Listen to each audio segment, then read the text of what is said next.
firstborn daughter. It's a new chapter in your life, obviously. I just want to circle back into the press conference with Dirrell. It's bad blood. Do you know where this started? I'm going back and forth with each other when we started talking to him. I said, ask him where this all started. Yeah, that's what I'm saying. You're going to have to ask him. You're going to have to get an answer from him because, it's like he hates me, but at the same time, he wants to treat me like I'm a nothing and I'm a nobody. But if I was a nothing and I was a nobody to him, why would he hate me? You know what I'm saying? He wouldn't think twice about me. So I'm obviously something and somebody to him. Why he hates me, like I said, you have to ask him. You have to talk to him about that. I can't tell you why he feels the way he feels. Caleb, you said he made the comment that he would never let a white boy beat him.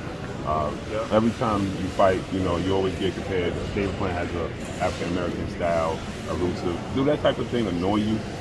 Well, it's no harm when someone says he fights like this or he fights like that. I know, 99.9% of people may mean no disrespect by it, but the name of the game is his and not get hit.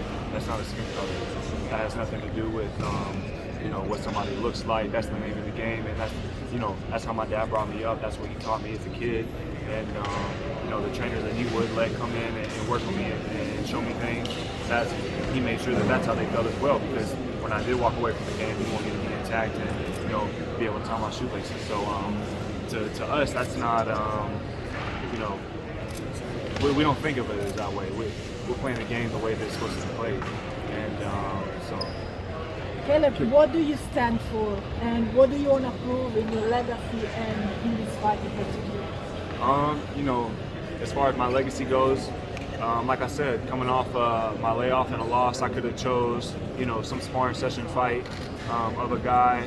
I could have chose, some no name, but I wanted to get the fans a good fight. I wanted to get the biggest fight that I could possibly get with the biggest name.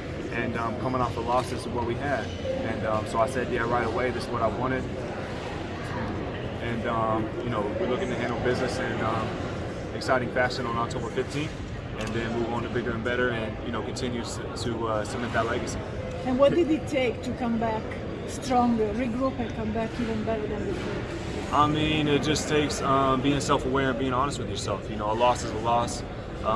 There's been tons of great champions who have been knocked out. Tommy Hearns, Roberto Duran, Sugar Ray Leonard, Muhammad Ali. I mean, the list goes on and on and on of great champions who have been stopped by other great fighters. And, Canelo's obviously a great fighter. So, you just got to be honest with yourself and understand that, like Coach Bearman says, that's just one day out of 365 days in a year. And so, it's disappointing, it's disheartening because I came to win. As you guys see, I didn't come to just hand my belt over. And so it was disappointing, but I just got back in the gym. I got with my team. We laid out things that we're going to get better at, and that's what we've been doing. Caleb, does it kind of annoy you that a guy like Anthony Dirrell doesn't like you, and you went up there and you said he doesn't know you, never hung out with you? Dave Benavidez the same thing. Canelo was kind of the same thing. Does it kind of annoy you that I guess some of these other guys aren't really gravitating towards you? I know you don't really care, but just a misconception about you. I mean, anytime that I've had a fight, afterwards we've shook hands and gave our proper respects to each other and then go on. But as far as just walking around on a daily basis, like holding hands and whatever that may be, I'm not interested in that. So if they don't want to gravitate towards me, that's fine. I don't think we're opponents. You know what I'm saying? We're on opposite ends of the spectrum. We're going to be competing. So I'm not really concerned if they want to be my friends or my buddies. And like I said, he was making it a point to let everyone know that people in my weight class don't like me. And if you do like him, you aren't in his weight class. It's like, why would I be concerned with that? It almost seems like we're having a therapy session up there. He hates me, and people don't. That's not what we're here to talk about. We're here to talk about boxing. Is it that you just have an old school mentality? You just look at it from we're not friends. Yeah. We got to compete. Yeah, we got to compete, and some people look at this as a job, and then he does drink and he does smoke and he doesn't train year round. Anthony Dirrell does not do that. So he may be the type of person to look at this as a job, but this is not a job to me. I do train year round. I don't smoke. I don't drink. This is boxing's like my whole life, so I take this really serious. And so anybody looking to get in the way of my dreams and everything that I work for, that's kind of personal to me. And so that don't mean that we got to walk around all the time tough, but it's like he mad that I won't let him sit on my lap at the fight or something, like I said. So I don't know what his deal is. What did you take from the Canelo Alvarez fight? itself? Just experience, you know. I feel like I was well prepared. I did well in the fight, and you know, just experience. That's something that you can't buy, and so that's experience that I get to take with me in these other big fights, you know, that are on the way.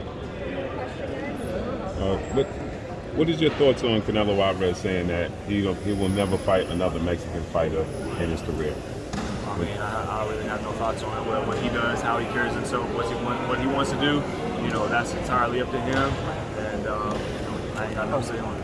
Caleb, real quick, we know that you're extremely confident that you are going to beat Anthony, but what are some of the things that you have to kind of prepare for? Because you know he does this really well and that really well. Just, you know, I'm not really concerned with what he brings to the table, what he's doing, or his game plan, or what he does well. You know, we're focused on doing what we got to do, and you know, continuing to tighten things up and working on what we got to work on. And just the last.